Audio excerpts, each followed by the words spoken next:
Last Payday 2 Weapon DLC. My torment will end in the near future. I'm just happy that Starbreeze is coming to the end of this game and soon they will not touch it. I'm just so happy that the end is near, so I don't have to stare at every decision they ever made in pure, unfiltered disgust. Before I touch the DLC, here's some other changes. Thanatos got shadow buffed. Its rate of fire increased to 48 from 40, now it reloads faster and you can swap to it faster. Flamethrower DOT got a damage buff, but they still don't penetrate. The primary one deals 520 damage per tick and the secondary one deals 420. No, that's not a joke. What are you, what are you, a 10-year-old? The underbarrel ammo types cutting or increasing the ammo pickup rate of Little Friend and Catch Now is now fixed. They no longer change the main gun's ammo pickup. Copycat got some changes. The unlisted change is that weapon swap speed is now only applies after an auto reload and it is instant and buggy as hell. There's also this. This is so poorly worded, I almost wanna puke. What this sentence is trying to imply is this. Armor option for Copycat's last selection now gives 20% more armor and faster armor recovery rate instead of just giving 10% more armor. In short, you still don't have any use for most of these clowns and they really only clog your inventory because you will be avoiding most of these options because of the opportunity cost of others.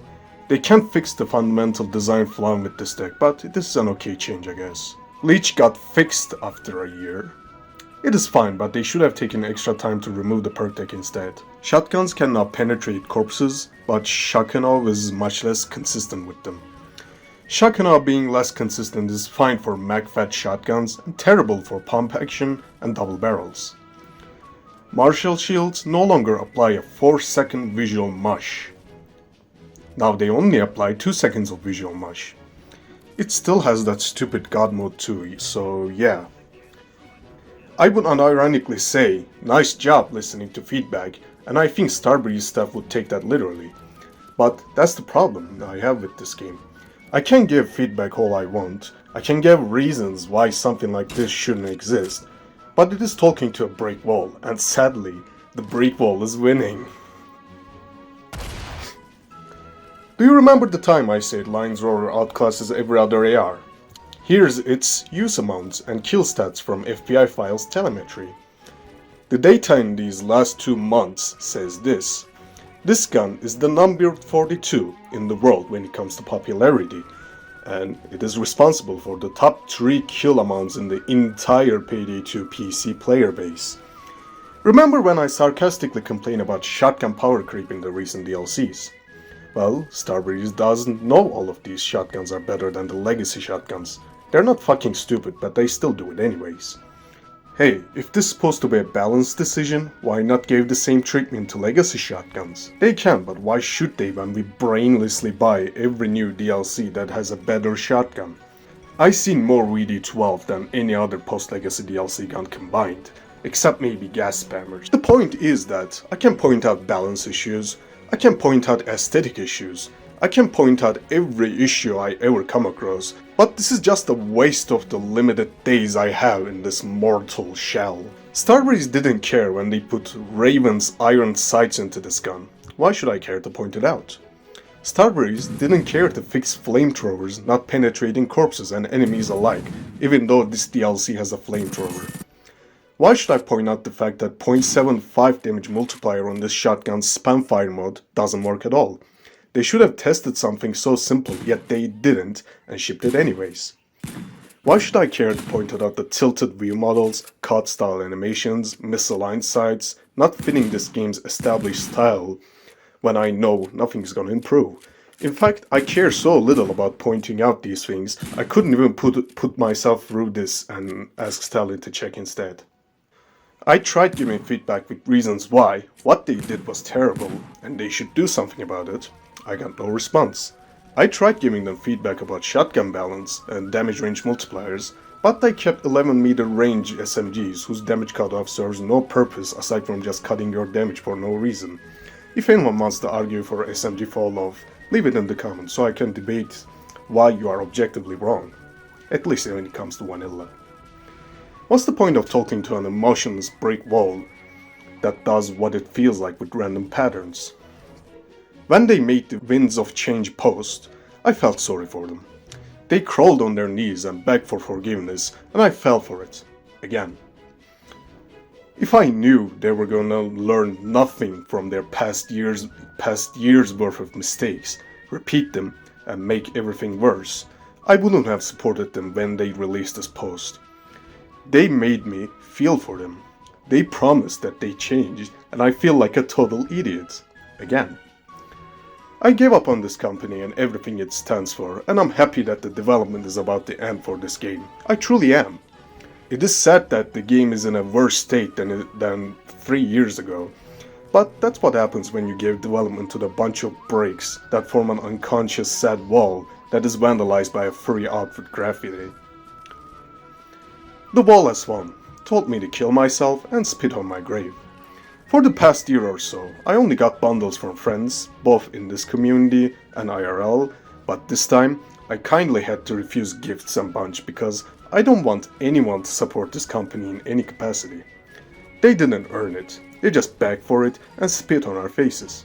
Payday 2 has always been a compromise to the way I consume video games as a whole. I never supported a game like I supported Payday 2. I left entire communities and games were getting sour and shitty, but Payday 2 never got to be one.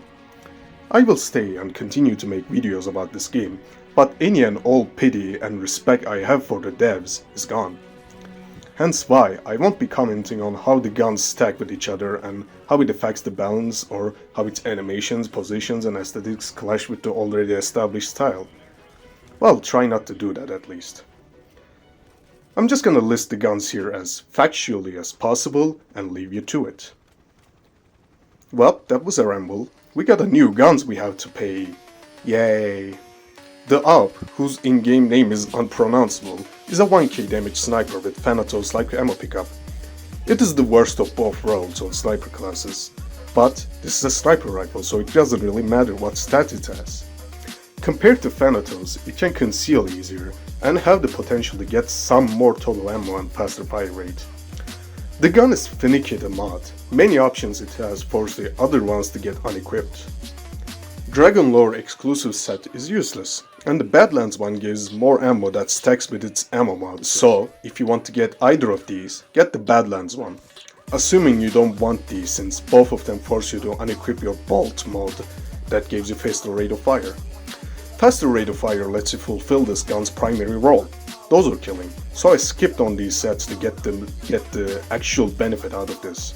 In this post, I told people that it doesn't get extra damage at range from the RF, but I'm wrong. It does have a 1.3 multiplier after 30 meters, so no, I'm not gaslighting you, Boris. Once I realized I was wrong, I deleted my comment in it. This is a sniper rifle. It is good by default, but so does other sniper rifles, and they're not a pain in the ass to customize. Other oddities includes a unique scope that reduces accuracy on a sniper rifle, speed pull option that shouldn't exist in any form, aggressive reload is a thing you grab with sniper rifles, and the mod itself makes the gun worse for little benefit. The grip mod that doesn't change the visuals on the grip. Weapons view model has its own angled style, and that is not consistent with the legacy guns. I think this is all I can say while being factual and not going too deep. So here's the next gun. Campbell 74 is a KSP that loses some total ammo and some mag size for perfect handling. The mods it says are also weird or essential to the gun's function, such as the sling being essential to use while the mag size being a trap. Mag size cuts your stability and makes lock and load reloads longer because of the clip increase. If you don't care about perfect handling, you can equip its underbarrel flamethrower option and take massive penalties to your handling and total ammo. Flamethrower deals 300 damage per EOT tick for 2 ticks, and it picks up single-digit ammo. They didn't touch flamethrower raycast, so it doesn't penetrate corpses and enemies alike. It is useless for close range, and it doesn't feel the niche that they advertise on the DLC page. Just use the regular gun and press mouse 1 for close range. It has 10 meter range, just like other flamethrowers. Due to the factual nature of this approach, I can't comment on the underbarrel option further than this, but I'm gonna make an exception for this one. This is goofy as hell and I love it, and I wish they actually took the time to implement corpse and enemy penetration to be useful. Just take the mod I published and implement it. I was able to implement Sipone's and Kuzi's code, even though as a Payday 2 player, I can't read. The exclusive set reduces your damage to 30 and kills your handling in exchange for total ammo and pickup. This set sets pickup rate of the gun to 30 to 52 rounds per pack. It actually picks up more ammo than anything else in the game, but it is not as useful as it sounds. The base gun itself doesn't have problems with ammo since it has KSP pickup after all, and handling hits doesn't make its case any better. The exclusive set also paints its bullets black. Can't say if it looks good or stupid because of this factual approach, so take that as you wish, I suppose. They also published this on the store page and it's like, I mean, come on. Deimos shotgun is a primary Argos free. It deals this damage with flechette, has insane range because of flechette, has slightly higher pickup than other high damage shotguns, and has a semi-auto fire mode with an increased fire rate. You can change your firing mode by pressing V on your keyboard by default. Spam fire reduces your accuracy for easier collaterals, gives it an insane rate of fire, and it's supposed to reduce your damage you deal by 0.75, but luckily for you, reduced damage doesn't apply right now due to a bug. Combined with two other benefits makes the pump action mode obsolete. Even after they fix this mistake, you will end up running into the opposite problem. Why deal less damage per shot for the ammo cost? A better way to implement something like this is to just slap two shotguns side by side and make one of them throw underbarrel code. That way, both of them have their own ammo and ammo pickup rates while letting you use different ammo types on a single shotgun. Also, I don't see the point of putting an alt fire to V. Just make it so that right click does the spam fire and the other does the pump action. We don't need ADS on every gun, and it makes the process of swapping to the other fire mode for a different situation clunkier than just swapping to your secondary. That's the best way I can describe this gun. Clunky if you try to make use of its intended benefit. I say stick to spam fire till it gets fixed, and then stick to pump action and ignore to pressing V to change the fire modes. When you ignore the fire mode gimmick, it ends up being the best high damage shotgun, no contest. While you can preserve momentum while reload cancelling, that matters less than its damage and range. Anyways, that was it for everything in this update, except Payday 3 teaser side mission. They tease Payday 3, a game that is coming out one way or the other due to the billion investors sniffing down their necks. I don't even know why they even bothered with it. We all know Payday 3 is coming, so this little side mission is as pointless as it sounds. Anyways, I hope I was as factual as possible, but if you ask my opinion on whether or not you should buy this DLC, well, I personally didn't. I pirated this DLC to make this video, and I will rid of these guns after that. I already stated my reasons during the rant part, so I won't be repeating myself here. You're a smart and beautiful person, and I know you will figure out what to do.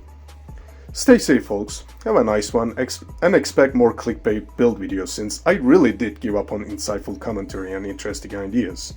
I just want to pay for my student loan using ad revenue, so you know, like, comment, subscribe, do all that jazz if you like it, of course. I'm not your mother, I can't tell you what to do.